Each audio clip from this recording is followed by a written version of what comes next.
अस्सलाम वालेकुम dear students, कैसे हैं आप सब। उम्मीद करता हूं कि आप सब खैर आफियत से होंगे, खुशबाश होंगे, फिटफाट होंगे। आज के दिन हम डिस्कस करेंगे कि अगर सी एक रियल नंबर है और एफ़ जो है वो रीमान स्टीरियस इंटीग्रेबल फंक्शन है, देन सी एफ भी रीमान स्टीरियस इंटीग्रेबल फंक्शन होगा। और हम ये भी प्रूव करेंगे कि सी एफ डी अल्फ़ा जो है इसकी इंटेग्रल अगर हम लें तो सी जो रियल नंबर था ये बाहर आ जाएगा और इंटेग्रल जो है वो एफ़ पे अप्लाई हो जाएगी। ठीक है, तो सबसे पहले हम इसको प्रूव करते हैं, यानी कि ये हमें गिवन है, ये और ये चीज़ हमें गिवन है, तो हम लिख देते हैं ये गिवन है और हमने सबसे पहले इसको प्रूफ करना है। ठीक है, इसको प्रूफ करना है। तो चलिए आइए हम स्टार्ट करते हैं। जो हमें गिवन है पहले उसको लेके चलते हैं। मैं कहता हूँ गिवन डैट, हमें क्या गिवन है, हमें ये वाली चीज़ गिवन है कि एफ़ जो है वो क्या है, रीमान स्टीरियस इंटीग्रेबल है।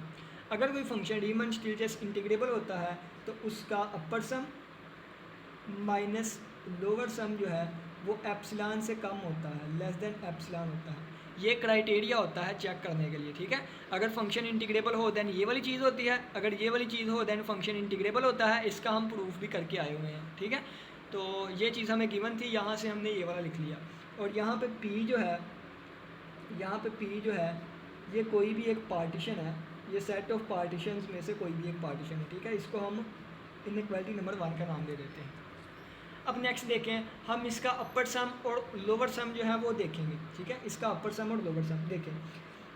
अगर मैं फ़र्ज़ किया है, कहता हूँ कि एम आई क्या है, एम आई क्या है, सप्रीमम ऑफ, एम आई कह लूँ सप्रीमम ऑफ किसकी है, एफ फंक्शन की है सप्रीमम। ठीक है, एफ फंक्शन। तो अगर मैं कहूँ सी एम आई किसकी सप्रीमम होगी, तो ये सप्रीमम होगी सी एफ वाले फंक्शन की। ठीक है, ये सप्रीमम किसकी थी, एफ़ की, तो सी एम आई किसकी सप्रीमम होगी, सी एफ़ वाले फंक्शन की। ठीक है, जैसे एग्जांपल के तौर पे यहाँ पे मैं थोड़ा सा बता दूँ कि अगर फ़र्ज़ किया है कि एफ़ की सप्रीमम ऑफ एफ़ जो है वो 4 आ रही है। ठीक है, 4 आ रही है। तो अगर मैंने सी सप्रीमम ऑफ एफ़ देखनी हो, सी सप्रीमम ऑफ एफ़ देखनी हो, तो ये क्या आएगी, अगर सी की वैल्यू मैं 3 कह दूँ तो 3 multiply by 4 is equal to 12 आएगी। तो ये जो 12 आई है ये भी एक मैक्सिमम वैल्यू ही आएगी। ठीक है, तो ये बताया गया है कि यानी कि एम आई क्या है, सप्रीमम ऑफ एफ है, और सी एम आई क्या है, सप्रीमम ऑफ सी एफ है। ठीक हो गया। अब अगर इसको मैं डेल अल्फ़ा आई से मल्टीप्लाई कर दूँ, ठीक है, इसको मैं डेल अल्फ़ा आई से मल्टीप्लाई कर दूँ और इसकी मैं समीशन ले लूँ, तो ये क्या बन जाता है, ये यू पी एफ अल्फ़ा बन जाता है, यानी कि ये अपर सम बन जाता है। बिल्कुल इसी तरह किसका बनेगा, एफ़ का। एफ़ का क्यों बना, क्योंकि ये सप्रीमम किसकी थी, एफ़ की थी। अब यहाँ पे अगर मैं कहूँ कि सी एम आई ही है, इसको मैं डेल अल्फ़ा आई से मल्टीप्लाई कर दूँ और इसकी अगर मैं समीशन ले लूँ, तो ये क्या बन जाएगा, ये U P C F alpha बन जाएगा। क्यों, क्योंकि यहाँ पे सप्रीमम जो यूज़ हो रही है वो सी एफ वाले की है। ठीक हो गया, तो ये अपर सम भी किसका बनेगा, सी एफ वाले का अपर सम बनेगा। ठीक हो गया। अब यहाँ से देखें तो सी जो है, जो समीशन जो है वो सी पे तो नहीं अप्लाई हो रही।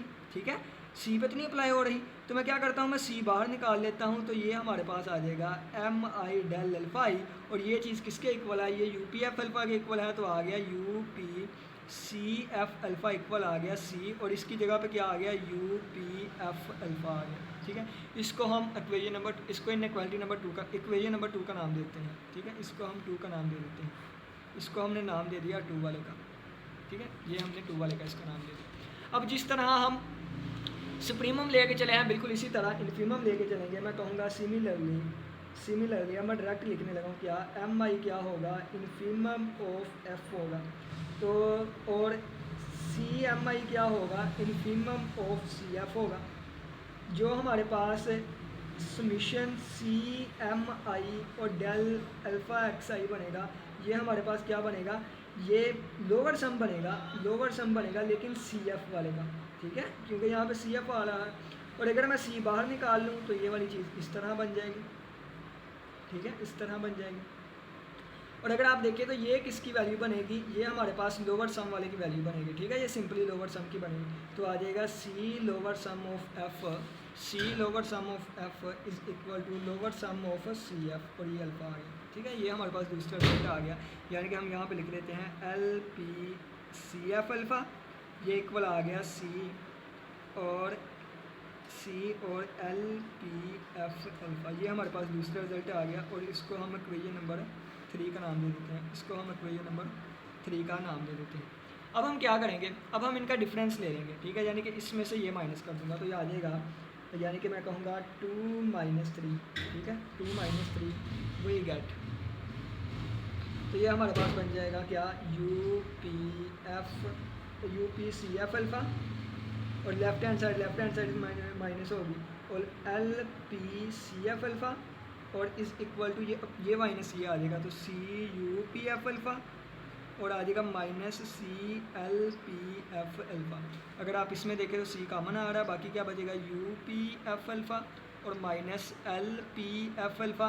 और अगर आप इसको देखें तो ये चीज़ लेस देन थी किससे, यानी कि ये हम गिवन डायर में देख के आए कि ये वाली चीज़ लेस देन है एप्सिलॉन से, ठीक है, तो इसको हमने लिख दिया कि ये फिर लेस देन आ जाएगी, लेस देन किससे आ जाएगी, ये सी, और इसकी जगह पे एप्सिलॉन आ गया।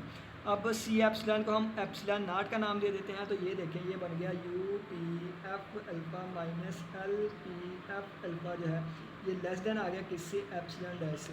अगर ये इससे लेस देन आ गया तो अगर कोई भी चीज़ एक पॉजिटिव रियल नंबर एप्सिलॉन वाले से छोटी आ जाए अपर सम माइनस लोअर सम की फॉर्म में, तो फिर वो रीमैन स्टीरियस इंटीग्रेबल होता है। तो यहाँ से इम्प्लाइज़ कर गया कि यहाँ पे सी एफ आ रहे हैं, ठीक है, यहाँ पे सी एफ थे, ठीक है, तो इम्प्लाइज़ कर गया क्या कि सी एफ जो है ये रीमैन स्टीरियस इंटीग्रेबल है। यही चीज़ तो हमने साबित करनी थी, ठीक हो गया, यानी कि ये हमें गिवन था, ये दो चीज़ें गिवन थी और हमने ये वाला प्रूफ साबित करना था।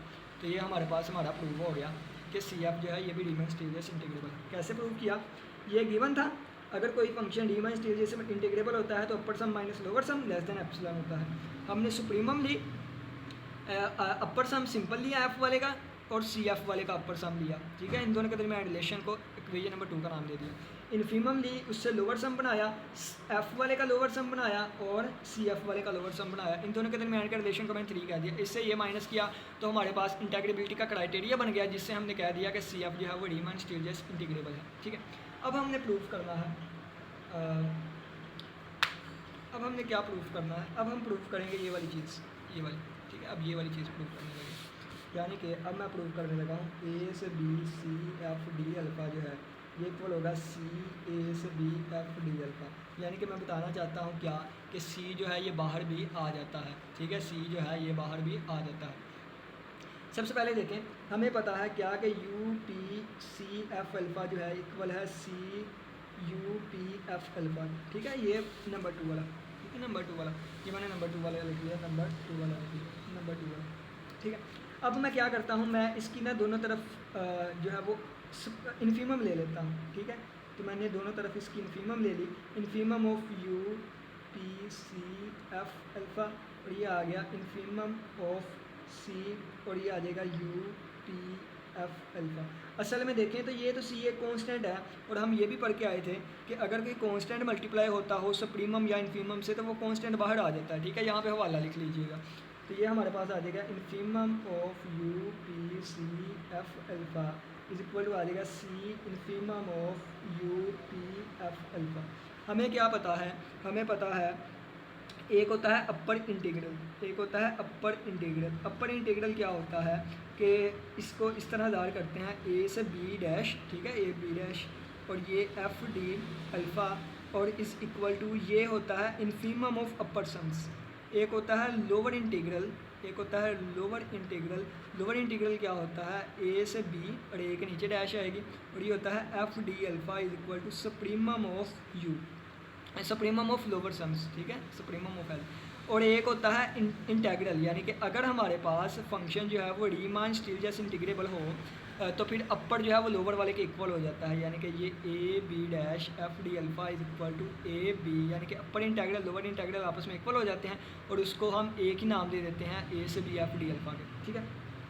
अब यहाँ पे देखें कि ये इन्फीमम आ रही है इस वाली चीज़ की, तो इसका मतलब है ये सी एफ वाले की अपर इंटीग्रल बनेगी, ठीक है, जिस तरह इन्फीमम आए तो वो अपर इंटीग्रल बनती है, यहाँ पे सी एफ वाले की अपर इंटीग्रल आ रही है, यानी कि ये इन्फीमम आ रही है इस वाले सेट की, तो ये हमारे पास क्या बनेगी, अपर इंटीग्रल बनेगी। लेकिन हम यहाँ पे प्रूव कर रहे हैं कि सी एफ रीमन स्टीरियस इंटीग्रेबल है, तो इसका मतलब कि अपर लिमिट जो है, अपर इंटीग्रल जो है वो लोअर इंटीग्रल के इक्वल होगा, और लोअर इंटीग्रल जो है वो सिंपल इंटीग्रल इक्वल होगा, इंटीग्रेबल होगा। तो सिंपली ना तो अपर आएगी ना तो लोअर, इंटीग्रेबल ही आ जाएगी। तो ये ए बी और ये सी एफ वाला है, तो सी एफ डी अल्फ़ा आ गया। और इक्वल टू ये सी बाहर। अब ये भी हमें पता था कि एफ जो है वो इंटीग्रेबल है, ये गिवन में था, ठीक है। तो इसकी जगह भी ना अपर आएगी ना लोअर, अपर भी लिख सकता हूँ लोअर भी लिख सकता हूँ, और ये दोनों आपस में किसके इक्वल होंगे, इस वाली चीज़ के। तो ये आ गया ए से बी एफ डी अल्फ़ा, और यही चीज़ हमने प्रूव करनी थी कि ये हमारा जो सी है ये बाहर चला जाएगा, ठीक है, यही हमने प्रूव करनी। अब यही चीज़ आप इन्फीमम को यानी कि वो लोअर सम वाले को लेके भी प्रूव कर सकते हैं, यानी कि आप इसको पकड़ लें 3 वाले को, ठीक है, इसकी आप सप्रीमम ले लें, यानी कि यहाँ से आप दोनों तरफ सप्रीमम ले लेना। जब यहाँ भी सप्रीमम होगी यहाँ भी सप्रीमम होगी, तो यहाँ से फिर लोअर इंटीग्रल बन जाएगी, ठीक है, यानी कि ये लोअर इंटीग्रल बन जाएगी। और फंक्शन इंटीग्रेबल है तो लोअर इंटीग्रल नहीं आएगा बल्कि इस तरह आ जाएगा, ठीक है, इस तरह आ जाएगा, और सी और ये भी इंटीग्रेबल आ जाएगा, ये सी एफ है, ये सादा, ठीक है। यहाँ से भी आप प्रूव कर सकते हैं, लेकिन एक से ही काफ़ी है। तो उम्मीद करता हूँ कि आज के लेक्चर की, आज की थ्योरी की समझ आई होगी। किसी बच्चे को कोई भी क्वेश्चन वाला लाजमी पूछिएगा। इसी के साथ इजाज़त दे, अपना बहुत सा ख्याल रखिएगा। अल्लाह हाफिज़, अल्लाह निगहबान।